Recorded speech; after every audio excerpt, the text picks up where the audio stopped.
Waalaikumsalam warahmatullahi wabarakatuh. Terima kasih sekali Pak Sohe. Alhamdulillah banyak sekali tentunya alumni. Ketika nyusun buku ini juga beberapa alumni kita wawancarai. Ada Ustadz Anam, Ustadz Syukur, terus sampai dengan Supriyata yang ada di Swiss kita wawancari juga walaupun lewat Zoom gitu ya. Jadi kita ingin melihat gambaran global output dari pesantren Alhamidiyah seperti apa kesannya terhadap Al-Mahfudullah Kiai Haji Ahmad Syaihu. Terima kasih. Soalnya nanti akan dilanjutkan lagi sesi keduanya nanti kalau ada di lain hari ya Pak Sohe. Baik, kita masuk ke sesi pertanyaan, tanya jawab. Nah, saya yakin di sini banyak sekali yang siap-siap ingin bertanya, punya catatan dan punya kesan. Saya buka untuk tiga penanya dulu ya, dan mohon disampaikan dengan singkat, padat dan jelas. Nah, pertama Ustadz Anam, Ustadz Abdul Fatah, satu lagi dari alumni, ya Mawan Hardika, saya masih ingat hafal wajahnya. Dipersilakan kepada Ustadz Anam, sampaikan, disilakan. Nama, alumni tahun berapa, biar kita mengenal. Assalamualaikum warahmatullahi wabarakatuh. Alhamdulillah, alhamdulillahilladzi faddala bani Adam minal ilmi wal amal wal akhlak. Amma ba'du. Yang kami hormati para narasumber, hadir guru kami Pak Prof. Oman, Pak Kiai Mahfud, Pak Dr. Imam, juga Ustadz Sohe.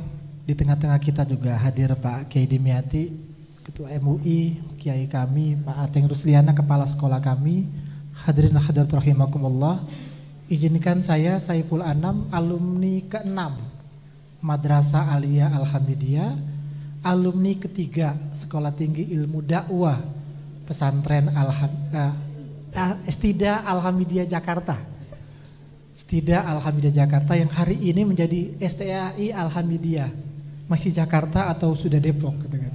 Jakarta masih ya.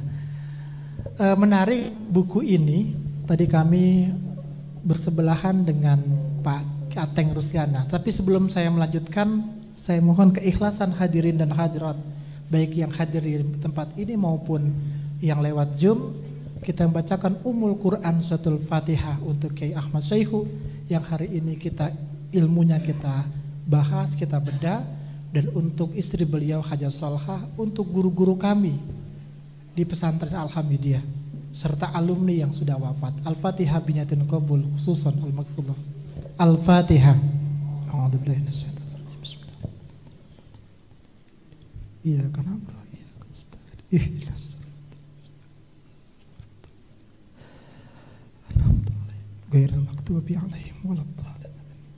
Terima kasih, saya lanjutkan.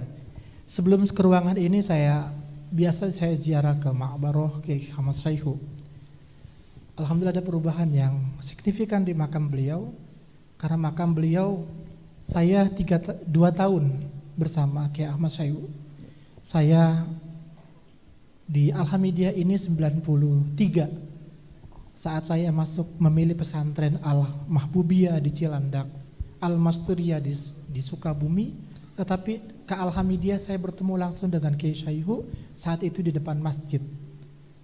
Masjid saat itu tidak ditutup karena masjid itu masih terbuka, jadi Pak Yai sedang berkeliling pesantren, cium tangan beliau. Dan kata beliau di sini saja. Alhamdulillah dari 93 sampai 2004. 2005 ya saya mulai jadi santri, jadi mahasiswa ST Alhamidiyah, menjadi bagian guru KSK Alhamidiyah sampai menjadi alumni. Sedikit catatan saya Pak Suma. Sama di halaman 40 dan halaman 50, Pak Kiai Syaihu ikhlas, pasti karena kita para santrinya melihat itu. Yang kedua, tadi disebutkan oleh Ustadz Sohe, oleh para narasumber, termasuk oleh Pak Imam, beliau berjiwa sosial. Saya pernah ditanya oleh Zuriyah, oleh cucu Kiai Syaihu, bagaimana orang besar bisa memberikan untuk orang lain termasuk para guru-guru ini, itu adalah jasa Kiai Syaihu. Maka di halaman 40 dan halaman 50 saya underline dari buku ini ya. Tetapi saya juga melihat di halaman 115 sampai halaman 121 tentang santri kitab yang tadi disampaikan oleh Ustadz Sohe, ini Al-Muhafadzah ala Qadimi Saleh. Kita sepakat di buku ini ada pembaharuan. Kita punya buku putih, buku Kiai Syaihu, ya kan? Di zaman itu kita juga banyak buku-buku, tetapi kita juga tidak alergi, tidak akan menerima para alumni bagaimana perkembangan Alhamidiyah.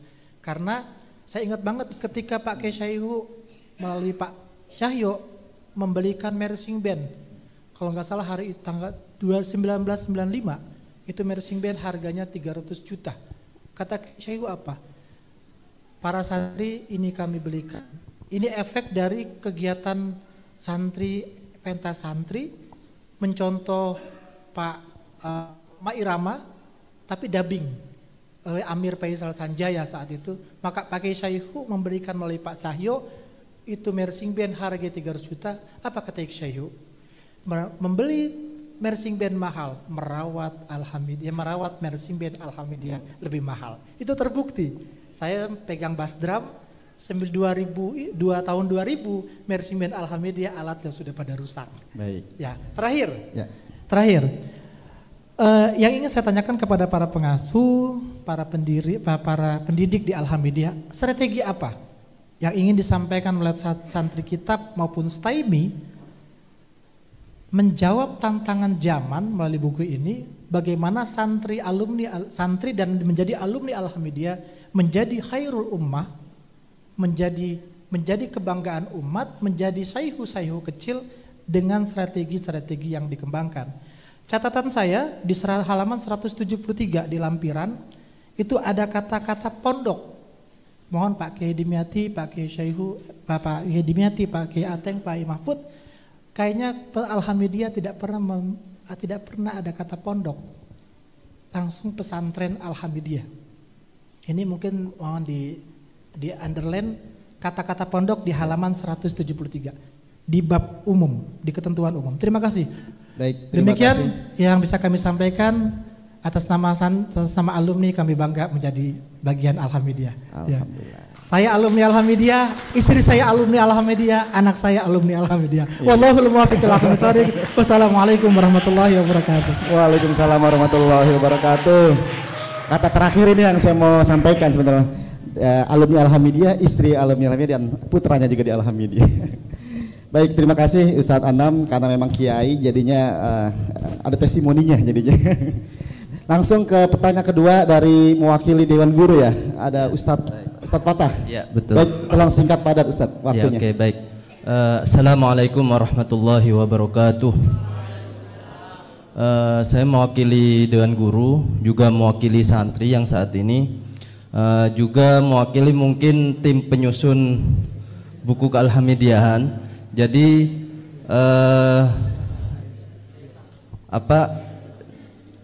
salah satu keseharian Kiai Syaihu itu yang tertulis di buku kealhamidiyahan adalah beliau sangat rajin sekali membaca Al-Quran, ya. Bahkan beliau itu seminggu bisa sekali hatam, ya, seminggu sekali hatam. Nah, selain wirid Al-Quran, mungkin ada doa-doa juga. Mungkin kami mewakili dari santri, selain doa yang disampaikan Pak Sohe tadi, mungkin ada doa-doa yang lain yang bisa, atau sholawat yang bisa kita para santri amalkan, ya, dari keseharian Kiai Syaihu pada masa hidupnya. Terima kasih, sekian dari saya. Wassalamualaikum warahmatullahi wabarakatuh. Waalaikumsalam warahmatullahi wabarakatuh. Terima kasih Ustadz Fatah. Pertanyaan ketiga dari alumni yang baru lulus ya, Mawan, kalau nggak salah Mawan. Silakan, singkat padat. Assalamualaikum warahmatullahi wabarakatuh. Alhamdulillah, salatu wassalamu ala rasulillah, amma ba'du. Yang terhormat Bapak Dr. Haji Imam Santo Syaihu, dan Kepala Pengasuh Bapak Dr. Kiai Haji Aman Fatah Manahum dan seluruh kiai, ustadz wa ustazah di Nusantara Media. Adapun soalnya adalah bagaimana cara menerapkan nilai-nilai yang ada di buku kealhamidiahan itu di lingkungan keseharian, khususnya di lingkungan kuliah, yang mana saat ini saya alhamdulillah berkuliah di UIN Jakarta. Soal yang kedua, apakah cara berdakwah Kiai Syekhu pada zaman dahulu masih relevan dengan cara berdakwahnya pada masyarakat masa kini? Sekian, assalamualaikum warahmatullahi wabarakatuh. Waalaikumsalam warahmatullahi wabarakatuh. Terima kasih. Langsung yang pertama saya minta penjelasannya dari pertanyaan Ustadz Anam, langsung kepala pengasuh nih, kayaknya lebih tepat selaku penulis juga. Strategi apa Kiai tantangannya dengan santri sekarang nih dalam santik kitab ini, apakah bisa menjawab tuntutan zaman? Silakan Kiai. Baik, terima kasih banyak Kiai Anam, hatur nuhun, terima kasih. Saya harus banyak belajar kepada para santri senior Kiai Syekhu, jadi terima kasih banyak. Buku ini sama sekali kalaupun ada nama saya di situ, seperti saya sebutkan di awal ya, memang ini buku yang sesungguhnya adalah karangan kita bersama, karena dihimpun dari para narasumber alumni yang sayangnya mohon maaf tidak bisa disebutkan semua satu persatu gitu, tetapi ini hasil akumulasi diskusi gitu. Jadi saya yakin konsep-konsep yang disampaikan di dalam buku ini, saya ingin mengatakan sesungguhnya bukan hal baru gitu. Jadi bukan ciptaan baru. Santri kitab, jati diri santri itu hanya formulasi. Jadi tadi Kiai Anam menyebutkan dengan tepat bahwa ini wujud prinsip al-muhafadzah 'alal qadimi sholih wal akhdhu bil jadidil aslah. Sekarang itu kalau sesuatu itu tidak dikemas gitu ya, itu menjualnya dalam tanda kutip itu kompetitif dengan yang lain. Nilai-nilai bahwa Kiai Syekhu itu seorang pendakwah, bahwa beliau itu seorang yang moderat, beragamanya moderat sekali beliau itu. Saya membaca pidato beliau di sidang pleno MPRS itu semakin yakin tentang sikap moderat beliau.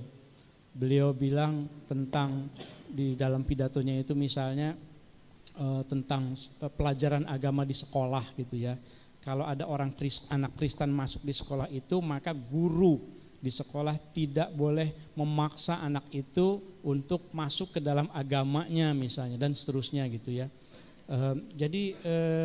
Tapi beliau seorang yang dalam tanda kutip militan gitu. Militannya positif ya, jangan militan dalam pengertian negatif. Sholat misalnya, prinsip dasar itu dipegang teguh. Tapi begitu masuk pada pergaulan itu sangat moderat gitu. Moderatnya yang dimaksud moderat di sini adalah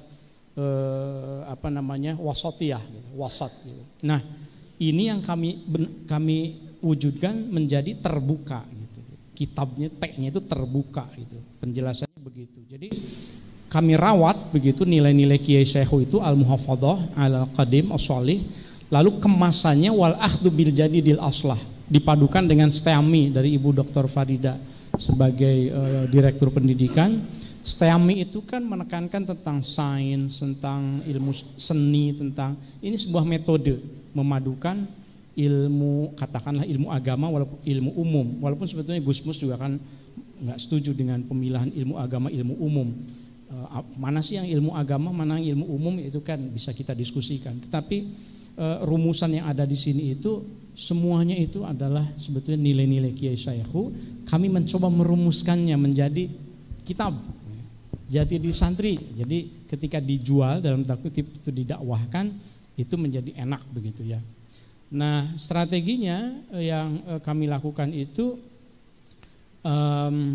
kami mencoba kalau strategi detailnya tentu panjang gitu ya, mulai dari sosialisasi ke internal dulu, kemudian nanti diminta untuk disampaikan ke anak-anak.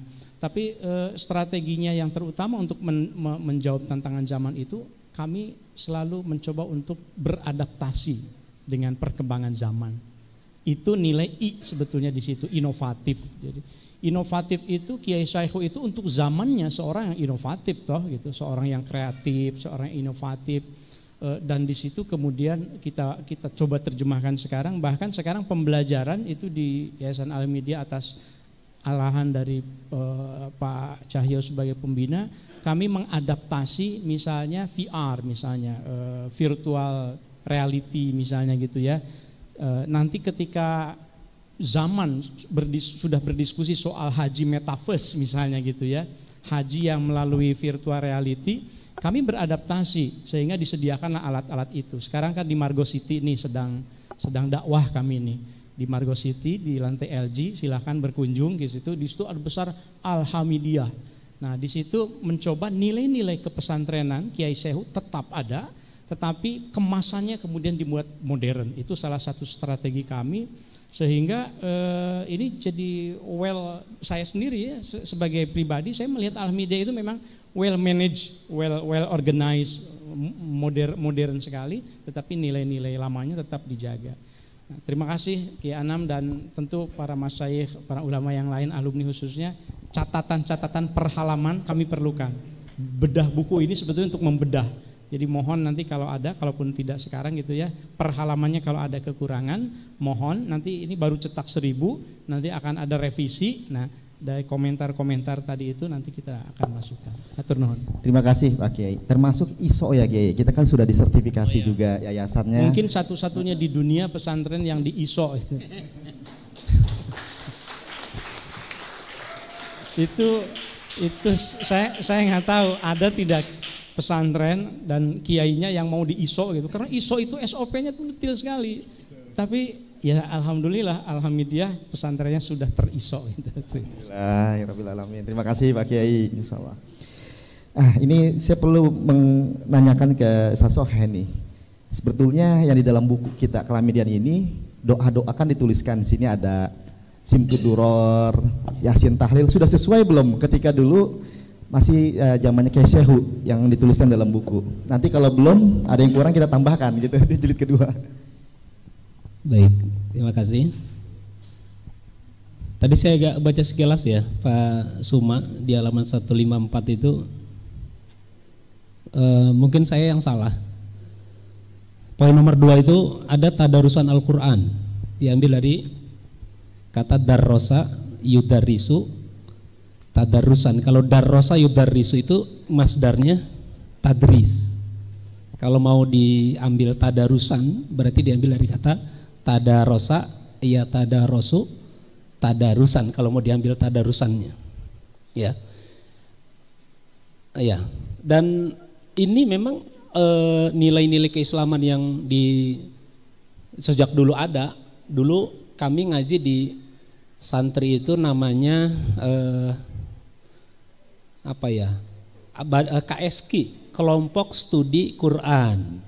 Itu ba'da maghrib ya. Kita ngaji pada maghrib, ngaji Quran, sekolahnya dulu sampai jam 1. Saya sampai jam 1 ke 6 tahun 94 itu sampai jam 1 tidur, kemudian ngaji kitab dengan Pak Kiai Dimyati. Waktu itu Minhatul Mughis fi ilmil mustalahil hadis. Itu Pak Kiai. Dan guru-guru yang lainnya. Gitu. Jadi tradisi-tradisi itu termasuk KPM ya. Kelompok Pengabdian Masa masih ada ya? Masih ada. Jadi santri-santri itu memang harus terjun ya, harus terjunkan ke majelis-majelis taklim ya, dakwahnya dengan ceramah, kemudian dengan hal-hal lain. Kalau bakti sosial kan sekarang ada Lazis ya, Pak Bobi ya. Jadi ada Lazis itu dakwah dengan kegiatan-kegiatan sosial, tetapi memang menjadi seorang orator itu bagi alumni Alhamidiyah itu suatu keniscayaan ya. Jadi mereka yang lulus dari sini itu ya bisa berdakwah, bisa menjadi orator. Itu saya kira Pak Suma ya. Jadi kalimat-kalimat zikir yang saya ingat waktu itu ya kalimat yang dipakai Kiai Syekhu, Allahumma a'inni ala dzikrika wa syukrika wa husni ibadatik. Baik, alhamdulillah berarti sudah kita yang dijalankan amalnya sudah sesuai. Oh ya, sudah sesuai. Alhamdulillah tadi ada pembaharuan ya, maksudnya ada hal-hal yang baru yang memang dulu belum tertulis.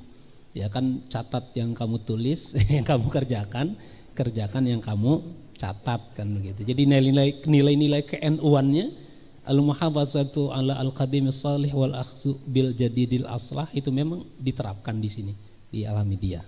Baik, terima kasih Pak Soheh. Ini pertanyaan terakhir dari Mawan nih, alumni yang baru lulus nih. Cara berdakwah ke Sehu masih relevan nggak gitu? Terus di kampus bagaimana cara menerapkannya? Nah, pertama mungkin di kampus untuk ke Kioman dulu kali ya. Bagaimana Kiai ini sebagai alumni pesantren Alhamidiyah nih, bakal apa nih bisa kita ambil di tadi? Ya, prinsip dakwah itu akan sama di setiap zaman, relevansinya maksudnya. Karena prinsip dakwah itu ya sudah itu ajaran dari Rasulullah Sallallahu Alaihi Wasallam ya. Kan banyak tentu saja dari Quran juga kan, tentang dakwah itu ayat-ayat tentang dakwah kan banyak. Nah, jadi yang beda itu soal kemasan saja saya kira. Dakwah Kiai Syekhu masih relevankah? Masih, tetapi caranya yang berbeda. Yang substansinya, esensinya itu misalnya kan yang kita tekankan adalah ud'u ila sabili rabbika bil hikmah wal mau'izatil hasanah. Kalau ngajak orang itu harus dengan bijak, bil hikmah. Kalau mau berkata-kata ke orang harus nasihatin orang harus wal mau'izatil hasanah. Atau mungkin khatibun nas biqadri uqulihim misalnya. Ajak orang itu sesuai dengan kadar ini. Kalau kadar akalnya itu mahasiswa, ya pakai prinsip itu sesuai dengan mahasiswa. Khatibun nas gitu. Jadi sama gitu. Bedanya itu pada cara saja. Saya berdakwah manuskrip itu kalau zaman baheula guru-guru saya ya ngaji saja gitu. Sekarang kan saya di YouTube, saya jadi YouTuber kan. Walaupun subscribernya baru 6 ribuan saja gitu. Tapi alhamdulillah gitu dapat apresiasi. Nah, jadi saya kira sama gitu. Dulu mungkin Kiai Syekhu caranya mengirimkan murid-muridnya ke Palu, kemana gitu ya. Sekarang Mawan mau nggak saya kirim nih misalnya ke Papua, misalnya gitu kan, beda kan caranya. Tapi Mawan tetap berdakwah gitu di Alhamidiyah itu di tempatnya itu di kampus gitu ya. Saya kira begitu ya kalau dari saya. Terus tantangannya sebagai santri yang alumni santri di kampus gimana nih Kiai ini? Tantangannya, nah sekarang misalnya di UIN ya, di UIN Syarif Hidayatullah, itu tantangannya itu ketika di pesantren homogen itu ya ideologinya sama-sama NU, Ahlus Sunnah wal Jamaah, dipaksa untuk kunut walaupun mungkin tadinya sebelum masuk nggak kunut, ada juga katanya Kiai gitu. Begitu kesini lo kok kunut gitu, tapi ternyata bagus juga kunut, akhirnya keterusan kunut gitu ya. Nah, ketika masuk ke lembaga lain termasuk ke UIN Syarif Hidayatullah itu beda gitu. Makanya kemarin 12 santri alumni Pak Imam yang masuk ke UIN Jakarta saya kumpulin di rumah, mereka mengaku shock gitu. Loh ini kok ternyata pemikiran keagamaan banyak yang beda ya gitu. Ada yang pemikirannya itu di tengah, tapi ada juga yang agak ke kiri, ada juga yang ke kanan gitu. Saya bilang prinsipnya adalah sejauh menyangkut yang sifatnya itu ats-tsawabit itu ajaran pokok, tidak boleh kompromi. Salat 5 waktu nggak boleh kompromi. Mau jurusan apa, kedokteran atau apa, itu harus pegang teguh. Tapi kalau sudah menyangkut al-mutaghayyirat, sesuatu yang furu'iyah, sesuatu yang tafsir sifatnya gitu, Anda harus toleran gitu. Oh, ternyata bagi dia sebetulnya kunut itu ya tidak menjadi sunat abad, bagian dari sholat subuh. Oke, karena ternyata dia pakai mazhab siapa misalnya. Jadi Anda bisa toleran gitu. Kira-kira begitu saja sih sebetulnya sikapnya. Tapi pertahankan jati diri Alhamidiyah, jati diri santri Alhamidiyah. Saya nitip banget, mau jurusan kedokteran, mau jurusan agama apa, itu jati diri Alhamidiyah itu tolong jangan dilepaskan yang santri tadi itu. Ya, mau ilmunya tinggi, mau sedang, mau kurang, tapi yang namanya disiplin, taat aturan itu dimanapun harus dipegang. Dan saya kira gitu dari saya. Baik, terima kasih Pak Kioman. Alhamdulillah pertanyaan-pertanyaan sudah terjawab dari 3 penanya dan mewakili dari unsur beberapa penanya gitu ya. Ustadz Fahmi, apakah ada waktu lagi? Apa sudah? Sudah ya. Oh, iya. Ya, alhamdulillah diskusi pada beda buku pada hari ini tentunya kalau dari segi waktu kurang ya. Insya Allah nanti kita akan lanjutkan dalam sesi-sesi yang lanjutan. Bisa jadi nanti alumni yang mengadakan atau dan sebagai informasi juga buku Kalhamedian ini sudah masuk kurikulum di pesantren. Kelas 7, kelas 10, kelas 12 yang akan lulus ada pembelajarannya satu mata pelajaran. Ya, semata-mata untuk biar mengenal sosok pendiri, nilai-nilai yang diajarkan oleh Kiai Syekhu sampai kepada para santri semua. Insya Allah Bu Doktor Pendidikan dengan Bu Marti Alifah sebagai Wakil Doktor Pendidikan sudah terinspirasi untuk tahun ajaran baru sepertinya harus diperluas mulai dari TK sampai dengan STAI. Kurang lebih seperti itu ya Bu Dokter ya. Alhamdulillah acara ini kita sudah laksanakan dengan baik. Terima kasih kepada para narasumber, kepada Pak Imam, Kiai Oman, Kiai Mahfud dan Pak Sohe. Karena waktu juala yang memisahkan kita, insya Allah kita lanjut lagi dengan sesi berikutnya. Sebentar lagi juga azan, penjelasan dari Pak Imam tadi, Kiai Syekhu kalau sudah mengenal azan langsung berhenti. Oleh karena itu sebelum azan kita sudahi. Kurang lebihnya saya selaku moderator mohon maaf kalau banyak kekurangan di sana sini dalam memandu beda buku ini. Wal afa minkum wallahul muwaffiq ila aqwamit thoriq. Assalamualaikum warahmatullahi wabarakatuh. Waalaikumsalam warahmatullahi wabarakatuh.